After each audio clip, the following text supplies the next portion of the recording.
नमस्कार साथियों, मैं विक्रम सिंह यूट्यूब प्लेटफॉर्म के इस धमाकेदार चैनल पर आपका स्वागत करता हूं। जी हां दोस्तों, आपने थंबनेल में देख लिया है कि आज हम लोग एक बेहतरीन सा टॉपिक सीखने वाले हैं। जैसा कि आपके सामने टॉपिक लिखा हुआ है कि अल्पतम विचलन कोण के लिए प्रिज्म के पदार्थ के लिए अपवर्तन का सूत्र क्या होता है। दोस्तों, इस प्रकार के टॉपिक बोर्ड परीक्षाओं के लिए एकदम ब्रह्मास्त्र साबित हो जाते हैं, इसलिए आज आप लोग इस टॉपिक के लिए पूरी शिद्दत के साथ सीखेंगे और मैं पूरी मेहनत के साथ सिखाऊंगा। ठीक है, तो आइए देखते हैं हम लोग इस टॉपिक के लिए। ठीक है, तो दोस्तों क्या है यहाँ पर, सबसे पहले ही उसने प्रिज्म के पदार्थ की बात की है। किसकी बात की है? प्रिज्म के पदार्थ की। और प्रिज्म के पदार्थ के लिए हम लोग जब सीखेंगे तो आपको सबसे पहले प्रिज्म आता होना चाहिए कि प्रिज्म होता क्या है। ठीक है, अगर आप प्रिज्म जानते हैं तभी इस टॉपिक को सीख पाएंगे, अन्यथा आप कतई इस टॉपिक के लिए नहीं सीख पाएंगे। ठीक है, तो सबसे पहले आप लोग सीख लें कि प्रिज्म क्या होता है।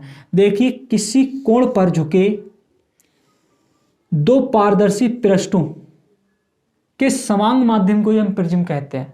यानी कि क्या है, ये दो पारदर्शी पृष्ठ हैं, ठीक है, और ये किसी कोण पर झुके हुए हैं। इनका जो ये समांग माध्यम होता है इसी को हम क्या कहते हैं? प्रिज्म कहते हैं। ठीक है, तो इसकी डेफिनेशन भी आप लोग लिख लेना प्रिज्म लगा के कि किसी कोण पर झुके दो पारदर्शी पृष्ठों के समांग माध्यम को ही प्रिज्म कहते हैं। ठीक है, अब आइए हम लोग जुड़ते हैं अपने टॉपिक से और टॉपिक से संबंधित बेहतरीन सा चित्र बना रहे हैं। दोस्तों क्या है कि आप लोग चित्र को अगर समझ गए तो पूरा डेरिवेशन समझ जाएंगे, ये मेरा वादा है। ठीक है, तो आप लोग चित्र को समझना, और हाँ, चित्र भी उसी बंदे के समझ आएगा जिसने क्या होगा, प्रकाश के अपवर्तन की सभी घटनाएं सीखी होंगी। तो आइए समझते हैं हम लोग चित्र के लिए। ठीक है, तो आप लोग थोड़े अच्छे से देखेंगे चित्र के लिए। मैं इसमें क्या करूंगा, एक प्रिज्म बनाऊंगा। सबसे पहले मैं इसमें एक प्रिज्म बना रहा हूं,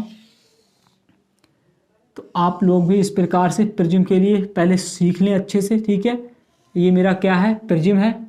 और फिर आप क्या करेंगे, इस प्रकार का चित्र आप लोग बहुत अच्छे से बना लेंगे। ठीक है, अब क्या है, इस प्रिज्म पर मैं कोई प्रकाश किरण आपतित कर रहा हूं। ठीक है, क्या आपतित कर रहा हूं? एक प्रकाश किरण। दोस्तों ये मेरी क्या गई? एक प्रकाश किरण गई। ठीक है, यहां पर क्या आ गई? मेरी एक प्रकाश किरण। मैंने यहां से एक प्रकाश किरण डाली और यहां पर आके वो आपतित हो गई। इसे हम कुछ मान ले रहे हैं AVC। ठीक है, मान ले रहे हैं कि वह ए बी पृष्ठ पर आपतित हुई जाके। अब क्या होता है दोस्तों, जब कोई प्रकाश किरण प्रिज्म के अंदर प्रवेश करती है तो प्रिज्म के आधार के समांतर होकर चलती है। ठीक है, तो क्या होगा, ये आधार के समांतर होकर कहां पहुंचेगी? AC पृष्ठ पर पहुंचेगी। कहां पहुंचेगी? AC पृष्ठ पर। और ये इस प्रकार से बाहर निकल जाएगी। ठीक है, इस प्रकार से कहां निकल जाएगी? बाहर निकल जाएगी। ध्यान रखना, इस किरण के लिए आपतित किरण कहते हैं और इस किरण के लिए निर्गत किरण कहते हैं। यानी जो बाहर निकलती है उसे हम क्या कहते हैं? निर्गत किरण, और जो आपतित होती है उसे हम क्या कहते हैं? आपतित किरण। ठीक है, इतनी बातों के लिए आप लोग याद रखना। चलो अब हम लोग थोड़ा सा और देखते हैं। जब क्या किया जाता है, आपतित किरण को थोड़ा सा आगे बढ़ाया जाता है। देखो बात को समझना, मैं क्या कर रहा हूं यहां पर, जब आपतित किरण के लिए थोड़ा सा आगे बढ़ाया जाता है और निर्गत किरण के लिए थोड़ा सा पीछे बढ़ाया जाता है। ठीक है, बात को समझना, मैंने क्या बताया आपके लिए, जब आपतित किरण को थोड़ा सा आगे बढ़ाया जाता है और निर्गत किरण के लिए थोड़ा सा पीछे बढ़ाया जाता है तो एक ये बिंदु पर प्रतिच्छेद करती हैं। तो एक बिंदु पर ये प्रतिच्छेद करती हैं, उसे हम मान ले रहे हैं D। जैसे ये है ABC, तो इसे हमने क्या मान लिया? D। ठीक है, वहां हमें एक कोण की प्राप्ति होती है जिस कोण के लिए हम क्या कहते हैं? अल्पतम विचलन कोण डेल्टा M कहते हैं। हम डेल्टा ही मान ले रहे हैं। ठीक है, क्या मान लिया हमने? डेल्टा मान लिया। ठीक है, डेल्टा ध्यान रखना, वो मैंने कैसा बनाया? इस प्रकार का बनाया है। ठीक है, हाँ, तो ध्यान रखना आप लोग भी कि हम क्या मान लेते हैं उसे? अल्पतम विचलन कोण डेल्टा मान लेते हैं। फिलहाल आपके पास भी बुक्स होंगी, बस आपके समझ नहीं आ रहा होगा तो आप समझ सकते हैं अच्छे से। ठीक है, तो देखिए यहाँ पर क्या है आगे। हमने क्या किया, कोई एक प्रकाश किरण प्रिज्म के एक पृष्ठ पर आपतित की। ठीक है, अब ये प्रिज्म के अंदर जब इसने प्रवेश किया तो प्रिज्म के आधार के समांतर होकर कहां पहुंची? AC पृष्ठ पर पहुंची, और वहां से कहां निकल गई? बाहर निकल गई। ठीक है, इसका मतलब इसे हमने कह दिया आपतित किरण और इसे कह दिया हमने निर्गत किरण। ठीक है, जब आपतित किरण को हमने थोड़ा सा आगे बढ़ाया और निर्गत किरण के लिए थोड़ा सा पीछे बढ़ाया तो इन दोनों किरणों ने एक बिंदु पर प्रतिच्छेद किया एक दूसरे के लिए। मान लेते हैं बिंदु D पर प्रतिच्छेद किया, तो वहां हमें एक कोण की प्राप्ति हुई जिसे हमने क्या मान लिया? अल्पतम विचलन कोण डेल्टा M मान लिया। ठीक है, अब देखते हैं आगे।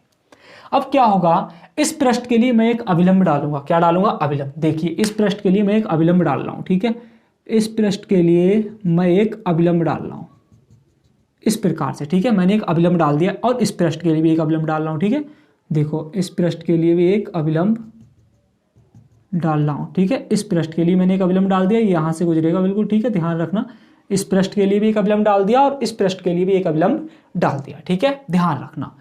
यहाँ पर प्रिज्म का कोण जो होता है वो ए होता है, ध्यान रखना प्रिज्म का कोण क्या होता है, ए होता है, ठीक है। और प्रिज्म का अपवर्तनांक तो आप सब जानते हो एन होता है, ठीक है, अच्छे से जानते हो, बहुत अच्छे से। मैंने क्या किया, यहाँ पर इस पृष्ठ के लिए एक अभिलंब डाल दिया और यहाँ पर इस पृष्ठ के लिए एक अभिलंब डाल दिया, ठीक है। अब ध्यान दो, अब आप लोग बताओ हमें, यहाँ पर ये हमारी कौन सी किरण है, आपतित किरण, और ये क्या है, अभिलंब। बहुत अच्छे से सभी घटनाएं आपने सीखी हैं कि आपतित किरण और अभिलंब के बीच में कौन सा कोण बनता है। आप कहोगे सर जी आपतन कोण बनता है, कौन सा कोण बनता है, आपतन कोण, जिसे हम लोग आई से प्रदर्शित करते हैं। किससे प्रदर्शित करते हैं, आई से, ठीक है। तो बताओ यहाँ पर हमारा ये पहले पृष्ठ की बात हो रही है, किसकी बात हो रही है, पहले पृष्ठ की। इसे प्रदर्शित कैसे करते हैं, आई से, लेकिन ये पहले पृष्ठ की बात हो रही है तो इसे हम क्या कह देंगे, I1 कह देंगे। क्या कह देंगे, I1, ठीक है। अब आप लोग बताएंगे, ठीक है, देखो ये हमारा क्या है, अभिलंब, ये क्या है हमारा अभिलंब, और ये क्या है हमारी अपवर्तित किरण, विचलित किरण भी बोल सकते हैं, ठीक है। तो बताओ अभिलंब और विचलित किरण के बीच कौन सा कोण बनता है। आप कहोगे सर जी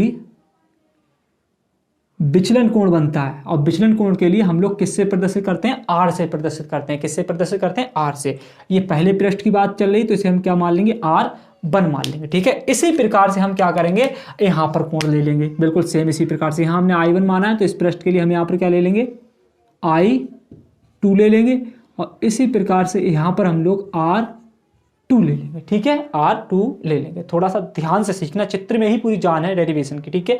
अब क्या होगा, यहाँ पर आप लोग देखो, यहाँ भी कोई ना कोई कोण तो बन रहा होगा, यहाँ भी कोई ना कोई कोण तो बन रहा होगा, बट हमें मालूम नहीं सर जी कितना कोण बन रहा, तो हम कुछ मान ले रहे हैं। इसे क्या मान लें, हम मान ले रहे हैं यहाँ x बन रहा होगा और यहाँ y बन रहा होगा। हमने क्या मान लिया, यहाँ पर मान लिया कि यहाँ पर जो कोण बन रहा होगा वो x बन रहा होगा और यहाँ पर क्या बन रहा होगा, y बन रहा होगा। इस प्रकार से हमने मान लिया, ठीक है। आप चाहो तो यहाँ पर भी इस बिंदु को भी कोई नाम दे सकते हो, a हो गया, b हो गया, c हो गया और d हो गया, तो इसे कह दो भाई साहब E कह दो। क्या कह दो, E, ठीक है। आप कह सकते हो बिंदु P से प्रकाश किरण आपतित हुई थी, कहाँ पहुंची पहले, PQ कह दो इसे, ठीक है। इसे क्या कह दो, R कह दो, और इसे क्या कह दो, S कह दो, बोल सकते हो इस प्रकार से, ठीक है।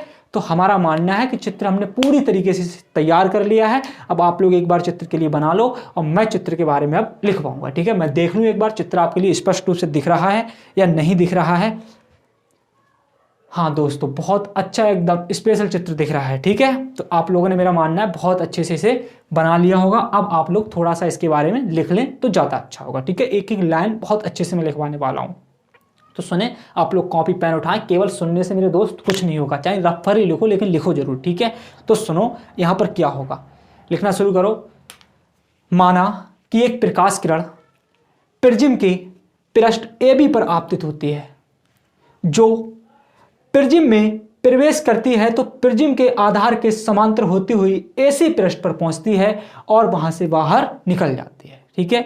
जब आपतित किरण को थोड़ा आगे बढ़ाया जाता है और निर्गत किरण के लिए थोड़ा पीछे बढ़ाया जाता है तो ये दोनों किरणें एक बिंदु D पर काटती हैं, जहां हमें अल्पतम विचलन कोण डेल्टा M की प्राप्ति होती है। किसकी प्राप्ति होती है, अल्पतम विचलन कोण डेल्टा M की प्राप्ति होती है। यहाँ प्रिज्म का कोण A है तथा प्रिज्म का अपवर्तनांक N है। कितना लिखोगे आप लोग, प्रिज्म का कोण A है और प्रिज्म का अपवर्तनांक N है, ठीक है। इससे ज्यादा तुम्हें कतई नहीं लिखना है, ठीक है। बस इतनी सी लाइन लिखना कि माना कि एक प्रकाश किरण जो प्रिज्म के पृष्ठ AB पर आपतित होती है तथा जब ये प्रिज्म में प्रवेश करती है तो प्रिज्म के आधार के समांतर होती हुई चली जाती है, प्रिज्म के आधार के समांतर होती हुई चली जाती है और प्रिज्म के AC पृष्ठ पर अर्थात दूसरे पृष्ठ पर टकराती है जाकर, ठीक है। और फिर ये किरण इससे बाहर निकल जाती है, जिस किरण के लिए हम निर्गत किरण कहते हैं, ठीक है। आप इस प्रकार से लिख सकते हैं, जब आपतित किरण के लिए थोड़ा सा आगे बढ़ाया जाता है तथा निर्गत किरण के लिए थोड़ा सा पीछे बढ़ाया जाता है तो ये किरण एक बिंदु पर काटती है जहां हमें क्या प्राप्त होता है, अल्पतम विचलन कोण डेल्टा M प्राप्त होता है, ठीक है। तो इस प्रकार से आप लोग कर सकते हैं। मेरा मानना है आप बहुत अच्छे से चित्र की अवधारणा को समझ गए होंगे। अब हम लोग आते हैं डेरिवेशन की ओर, ठीक है। अब हम कहाँ आते हैं, डेरिवेशन की ओर। डेरिवेशन करने से पहले आप लोगों को एक जानकारी होनी चाहिए। भैया मैं हर पिछले डेरिवेशन में आपके लिए सिखाता रहा हूँ, बहिष्कोण के बारे में आप लोग जानते होंगे। किसके बारे में, बहिष्कोण। दोस्तों आपके लिए हम सिखाते थे हमेशा से इस प्रकार का, अगर मान लिया हमारा कोई त्रिभुज बना हुआ है इस प्रकार का, ठीक है, तो देखो बहिष्कोण होता क्या है। अगर यहाँ पर कोई कोण 60 है और यहाँ पर कोई कोण 30 है, क्योंकि आप जानते हो त्रिभुज के तीनों कोणों को कितना होता है, 180 होता है, तो हमें 180 भी करना है। 60 और 30 कितना हो गया, 90, तो यहाँ पर कितना होगा, 90। तो देखिए दोस्तों, हमारा बहिष्कोण होता क्या है, आप लोग इस चीज़ के लिए बहुत अच्छे से सीख लें। देखो, बहिष्कोण होता है बाहर वाले कोण जो होते हैं। देखो ये हमारी क्या है, एक ऋजु रेखा है, ठीक है। तो इस पर बनने वाला पूरा कोण कितने का होगा, ये टोटल पूरा कोण 180 का। तो एक बात बताओ भैया, ये टोटल तो होगा 180 का, तो अब बचा कितना इधर 120, तभी तो 180 हो पाएगा। अब ये 120 जो होगा वो इस वाले कोण को छोड़कर इन दोनों कोणों के योग के देखो बराबर होगा। देखो 90 और 30 120, ठीक है। तो ध्यान रखना, बहिष्कोण क्या होता है, अंदर के दो कोणों के योग के बराबर होता है। बस शर्त ये होती है कि इस वाले कोण को हमें छोड़ना होता है। देखो और भी आपको दिखा रहे हैं, यहाँ पर देखो, भैया थोड़ी सी लाइटिंग प्रॉब्लम हो गई थी, ठीक है। तो अब देखो यहाँ पर देखेंगे आप लोग, ये भी एक रेखा है तुम्हारी। जब ये भी एक रेखा है तो यहाँ भी पूरा कोण कितना बनना चाहिए, 180 का, ठीक है। बट इधर निकल कितना गया 30, तो इधर बचा कितना 150, कितना बचा 150। तो अब देखो आप लोग, ये जो 150 है वो इस वाले कोण को छोड़कर अंदर के दोनों कोण के बराबर होगा। देखो 90 और 60 कितना हो जाएगा 150, है ना। तो बहिष्कोण क्या होता है, अंदर के दो कोणों के योग के बराबर होता है। शर्त ये होती है कि सामने वाले कोण को हम लोग नहीं लेते हैं। आप लोग यहाँ भी देख सकते हैं, ये पूरा कोण कितने का बनेगा 180 का। तो यहाँ पर भैया 90 तो निकल गया, यहाँ बचा 90। देखो इन दोनों का कोणों का योग कितना होगा 90 होगा, ठीक है। तो इस प्रकार से हम लोग आप लोग बहुत अच्छे से सीख लेंगे, ठीक है। अब आते हैं हम लोग चित्र में, और चित्र में देखो सबसे पहले आप लोगों के लिए एक त्रिभुज नजर आ रहा होगा इसमें। ये त्रिभुज देखो QDR, QDR, देखो इस प्रकार से त्रिभुज नजर आ रहा है तुम्हें, यूं गए यूं गए यूं आए, आ रहा है ऊपर इससे में त्रिभुज नजर। बस इस त्रिभुज में चलेंगे हम सबसे पहले, ठीक है। तो देखो यहां मैं लिख रहा हूं त्रिभुज QDR में, किस में चल रहे हैं हम लोग, त्रिभुज QDR में, ठीक है। तो देखिए जब त्रिभुज QDR में चल रहे हैं तो हमें क्या मिलेगा, ठीक है। थोड़े अच्छे से समझें आप लोग। वहां से देखो, यहां पर आप लोगों को एक चीज नजर आ रही होगी, यहां पर जो ये वाला तुम्हारा कोण है डेल्टा, देखो ये डेल्टा है तुम्हारा। ये डेल्टा जो है इस त्रिभुज का क्या है, बहिष्कोण है। क्या है, बहिष्कोण। देखो ये बाहर है, तो ये इस वाले कोण को छोड़कर, कौन से वाले को, इस वाले कोण को छोड़कर, जो भी यहाँ कहीं पर ये कोण बन रहा होगा, इस वाले कोण को छोड़कर इन दोनों अंदर कोणों की कैसा होगा, बराबर होगा। ये बात ध्यान रखना, ठीक है। ये बात तुम लोग क्या रखना, ध्यान रखना, ठीक है। ये हमारा क्या है, बहिष्कोण है डेल्टा, और ये डेल्टा जो होगा अंदर के दोनों कोणों के योग के बराबर होगा, ठीक है। तो पहले त्रिभुज से हमने क्या सीखा, यही सीखा कि डेल्टा जो होगा, जो डेल्टा होगा वो x प्लस वाई के बराबर होगा, ठीक है। तो यहाँ बन जाएगा हमारा समीकरण नंबर 1।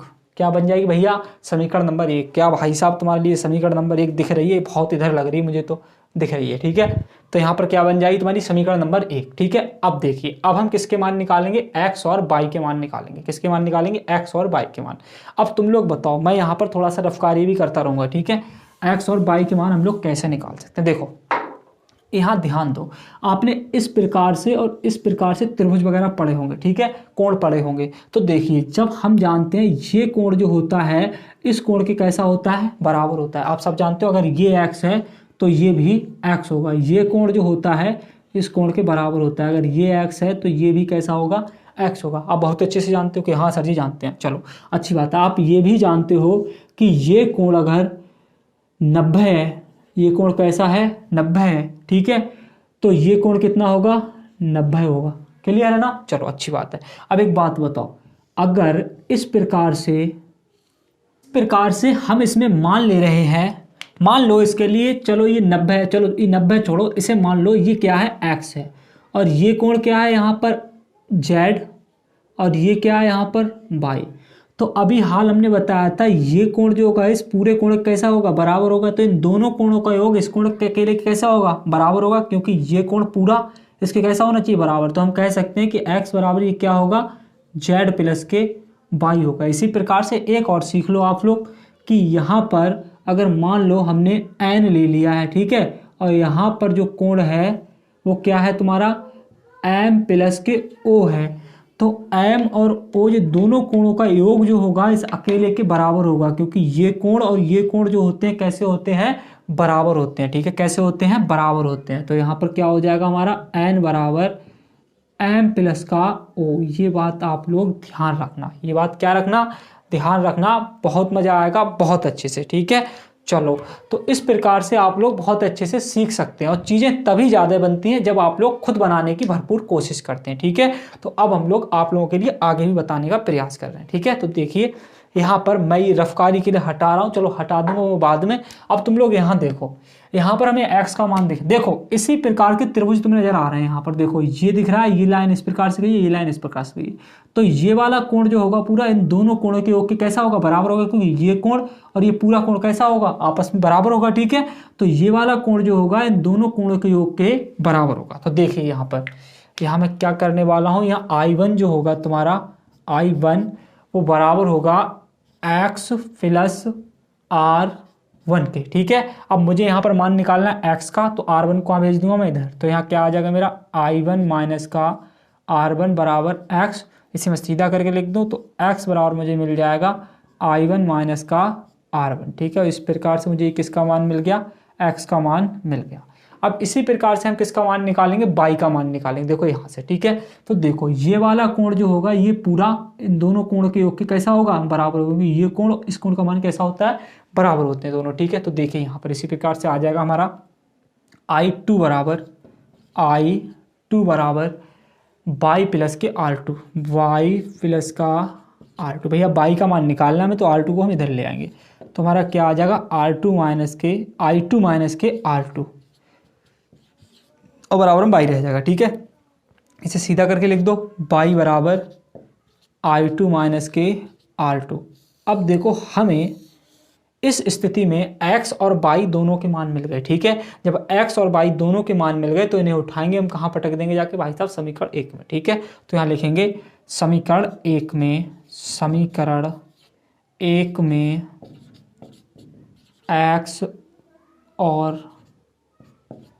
x और y का मान प्रतिस्थापित करने पर, ठीक है, प्रतिस्थापित करने पर। तो देखिए भैया हम क्या कर रहे हैं, x के और y के मान लगा रहे हैं जाके समीकरण 1 में। तो यहाँ हमारा आ जाएगा डेल्टा बराबर, x का मान हमें कितना मिला है, I1 माइनस के R1, ठीक है। भैया हमें I2 मतलब y का मान कितना मिला है, y का लगाना है हमें, y का मान मिला है हमें, देखो वहाँ प्लस लगा है तो हमने प्लस लगा दिया, और y का मान हमें कितना मिला, I2 माइनस के R2। तो यहाँ क्या आ जाएगा, I2 माइनस का R2, ठीक है। अब I1 वालों के लिए मैं यहाँ पर लिख रहा हूँ, ये तुम्हारी समीकरण 1 है, ध्यान रखना।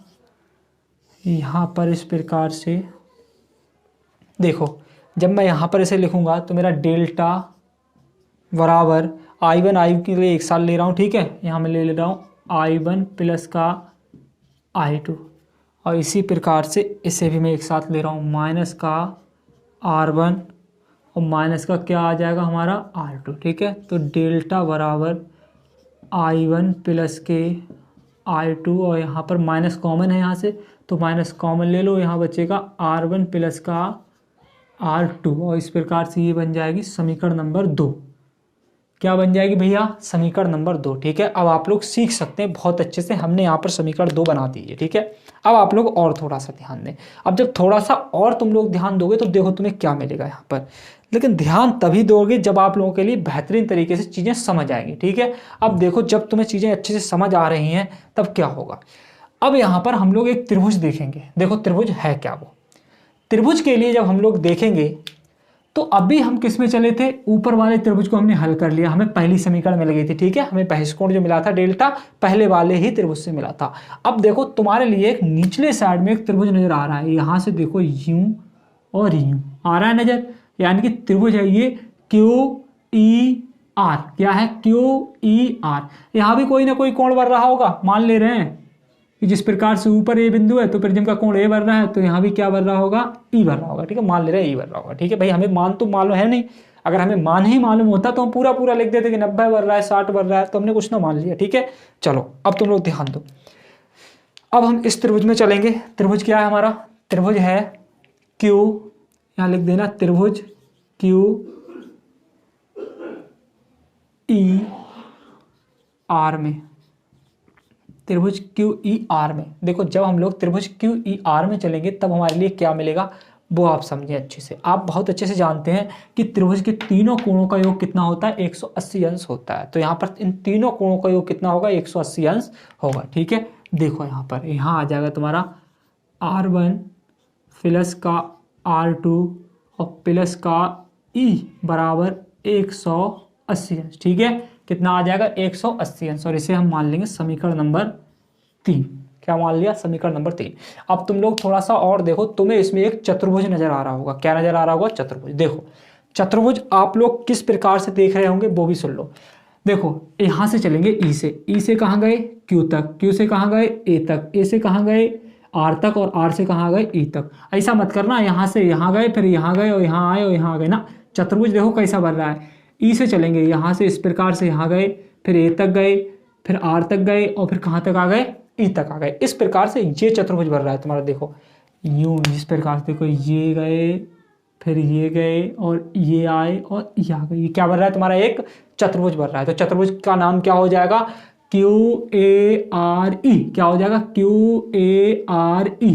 ये तुम्हारा चतुर्भुज हो जाएगा। ठीक है, तो देखो हम लोग किस में चलेंगे, चतुर्भुज। चतुर्भुज बना दो यहाँ पर, चतुर्भुज QARE में। किस में चलेंगे, QARE में। और आप लोग बहुत अच्छे से जानते हैं चतुर्भुज के चारों कोणों का योग 360 होता है। कितना होता है, 360। लेकिन यहाँ पर हमें केवल और केवल 2 कोणों की आवश्यकता है। तो देखो यहाँ पर कोण A और कोण E, इन 2 कोणों का योग कितना होगा, 180। और भाई साहब चारों का कितना होता है, 360। तो जाहिर सी बात है 2 का कितना होगा, 180। ठीक है, तो यहाँ पर देखो कोण A और कोण E, यानी कि A प्लस का E, इन दोनों का योग कितना होगा, 180 होगा। कितना होगा, 180। ठीक है, और इसे हम मान लेंगे समीकरण नंबर 4। अब देखिए यहाँ पर 180 का मान कितना मिला हमें, A प्लस का E। ये हम 180 की जगह पर समीकरण 3 में लगा देंगे जाके। ठीक है, तो देखो यहाँ मैं लिख रहा हूँ समीकरण 3 व 4 से, समीकरण 3 व 4 से। किससे चलेंगे हम लोग, समीकरण 3 व 4 से। देखो यहाँ पर हम मान लगा देंगे, जो 180 का मान हमें मिला है वो यहाँ प्रतिस्थापित कर देंगे हम। देखो यहाँ मिलेगा हमें R1 प्लस का R2 और प्लस का E और बराबर में भैया मिले 180 का मान हमें कितना मिला है, A प्लस का E। ठीक है, क्या मिला है, A प्लस का E। देखो E को मैं उधर लेके जाऊंगा तो मुझे क्या मिल जाएगा यहाँ पर, R1 प्लस का R2 बराबर A प्लस का E। ये तो यहीं रही और ये वाली इधर आएगी माइनस की E हो जाएगी। देखो प्लस माइनस कैंसिल, तो यहाँ क्या बचेगा हमारा, R1 प्लस का R2 बराबर A। क्या बचेगा, A। अब देखो, अब गौर करने वाली बात अब आई यहाँ पर।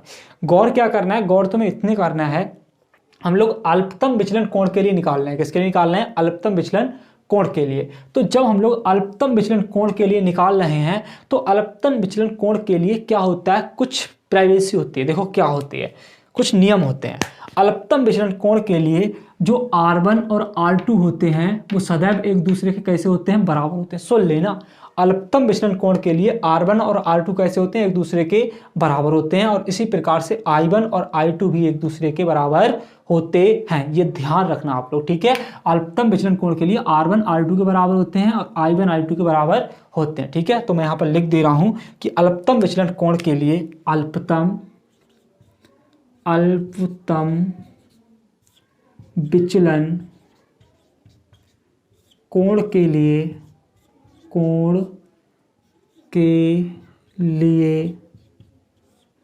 के लिए R1 जो होगा वो किसके बराबर होगा, R2 के बराबर होगा। R1 जो होगा वो R2 के बराबर होगा। अब आप कहोगे सर जी R1 R2 के बराबर तो होगा, लेकिन इसका मान कितना होगा वो तो हमें भी नहीं मालूम। R1 R2 के बराबर, ये दोनों बराबर जरूर होंगे, लेकिन ये किसी ना किसी मान के तो बराबर होंगे।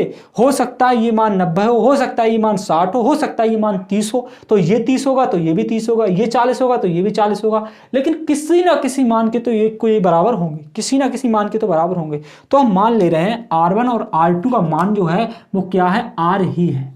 ये किसके बराबर है, R के ही बराबर है, ये बात ध्यान रखना, ठीक है। R1 जो R2 है इनका मान क्या है, R है। अब हमें मालूम तो है नहीं कितना है, ये तो हम भाई साहब चांदा वगैरह से ही निकाल सकते हैं कि इसका कितना मान होगा कितना नहीं होगा, लेकिन हमने मान लिया अपनी तरफ से कि इसका मान R1 और R2 का मान होगा जरूर कुछ ना कुछ, लेकिन वो हमने क्या मान लिया, R होगा। क्या होगा, R होगा। इसी प्रकार से तुम्हारा I1 का मान भी I2 के कैसा होता है, बराबर होता है। और इसका भी मान हम मान ले रहे हैं होगा जरूर कुछ, लेकिन हमने क्या मान लिया, ये I के बराबर होगा। किसके बराबर होगा, I1 और I2 किसके बराबर होंगे, I के बराबर होंगे। R1 और R2 किसके बराबर होंगे, R के बराबर होंगे, ठीक है। अब देखिए वो चीज़ हम यहाँ पर लगा देंगे, वो चीज़ कहाँ लगा देंगे, यहाँ पर लगा देंगे। देखिए R1 और R2 की जगह क्या आ जाएगा, R और R आ जाएगा, क्योंकि देखो R1 और R2 के मान क्या है, R ही है, ठीक है। तो वो चीज़ यहाँ से समझ लेंगे हम लोग।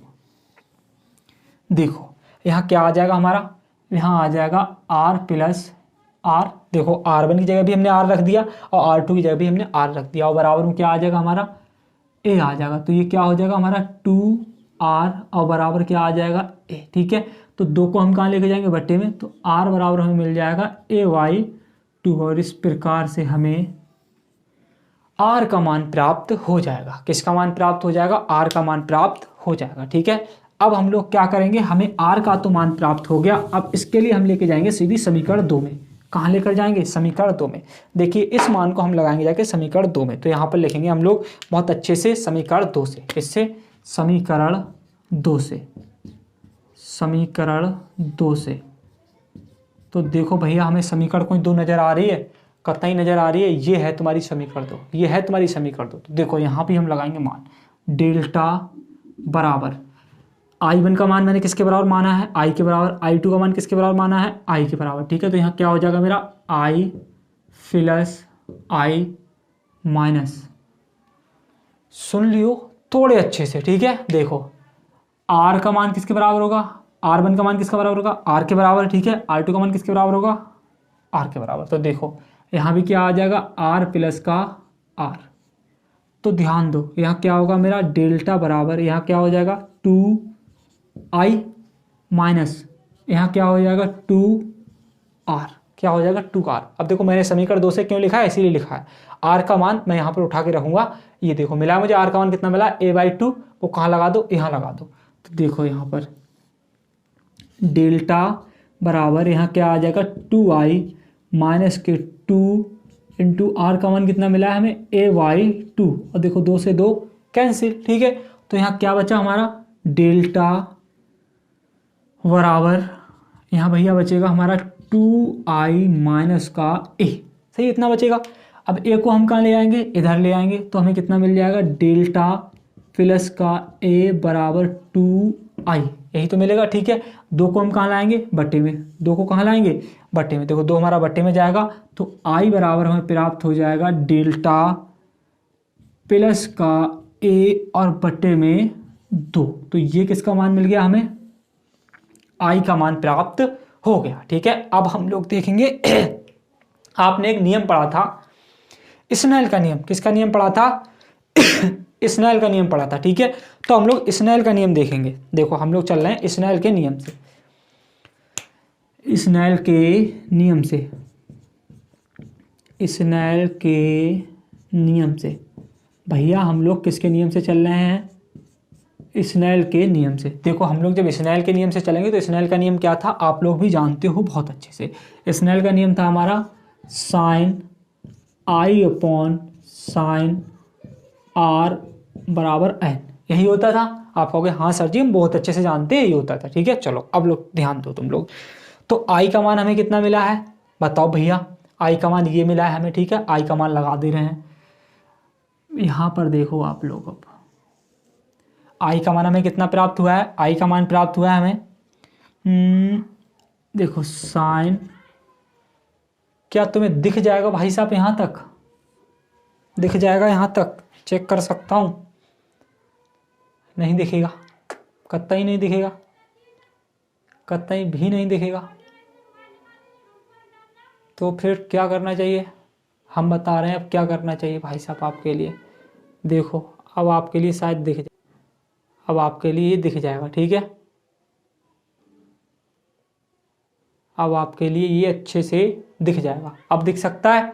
चलो कोशिश करते हैं, फिलहाल दिख तो जाना चाहिए, ठीक है। चलो देखो, इसे थोड़ा सा और इधर बढ़ा के लिख लें यहाँ से, तब दिख जाएगा, ठीक है। यहाँ पर हम क्या लिख रहे हैं, साइन, और आई का मान हमारा कितना मिला है हमें, आई का मान मिला है डेल्टा प्लस का ए बटे में 2, सही है। और बटे में हमें क्या मिलेगा, बटे में मिलेगा साइन आर, और साइन आर का मान कितना मिला है a/2, कितना मिला है a/2, और बराबर क्या है n।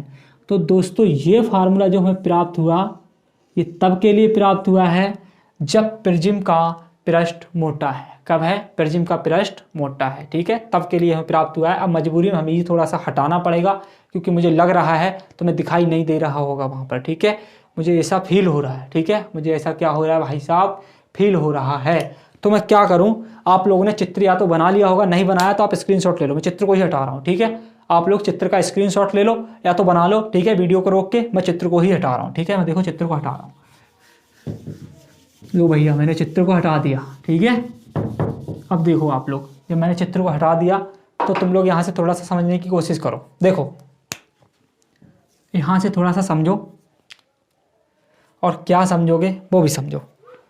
माना कि प्रिज्म का पृष्ठ पतला है, माना कि प्रिज्म का पृष्ठ पतला है, कैसा है, पतला है, तब साइन को छोड़ने पर, तब देखो हम क्या करेंगे, साइन को छोड़ देंगे, ठीक है। प्रिज्म का पृष्ठ पतला होता है, हम साइन को छोड़ देते हैं। हमने पीछे बहुत से अपवर्तनांक के फार्मूले पढ़े थे, अपवर्तन वाले। देखो यहाँ पर गोलीय पृष्ठ के लिए, गोलीय उत्तल अवतल पृष्ठ के लिए, सब में यही किया था हमने। तो यहाँ क्या मिलेगा हमें, डेल्टा प्लस का a/2, और बटे में क्या रह जाएगा हमारा, भैया साइन तो छोड़ दिया हमने, a/2 क्या रह जाएगा, a/2, और बराबर में क्या मिलेगा हमें n, ठीक है। देखो 2 से 2 क्या हो जाएगा, कैंसिल, इसकी गुणा कहाँ हो जाएगी यहाँ, तो हमें क्या मिल जाएगा, डेल्टा प्लस का a, और बटे में क्या मिल जाएगा a, और बराबर में क्या आ जाएगा n, ठीक है। आप लोग डेल्टा की जगह पे डेल्टा m भी लिख सकते हैं, ये बात ध्यान रखना, ठीक है। मैं इसकी गुणा कहाँ कर दूंगा, इधर, इसकी गुणा कहाँ कर दूंगा, इधर, तो मुझे क्या मिलेगा, डेल्टा प्लस का a बराबर n a, क्या मिल जाएगा n a, ठीक है। और भाई साहब इस a के लिए मैं कहाँ भेज दूंगा, उधर, तो मेरा क्या मिल जाएगा मुझे, डेल्टा बराबर n a माइनस का a, और a यहाँ से क्या आ जाएगा कॉमन, तो डेल्टा बराबर यहाँ a तो कॉमन आ जाएगा, n माइनस का 1 बचेगा। यही होता है तुम्हारा भाई साहब परम सत्य फार्मूला, ठीक है, जिसकी हमें ज़रूरत थी। अल्पतम विचलन कोण के लिए प्रिज्म के पदार्थ का जो अपवर्तन का सूत्र होता है वो क्या होता है, डेल्टा बराबर a इंटू n माइनस का 1, ठीक है। तो मेरा मानना है मैंने पूरी शिद्दत के साथ सिखाया। अगर वीडियो पसंद आई हो तो वीडियो को लाइक करना, चैनल को सब्सक्राइब करना, और दोस्तों मेरा भरोसा ही तुम्हारी पहचान बनेगी। इसके लिए बेस्ट ऑफ लक, तैयारी करो। धन्यवाद, जय हिंद।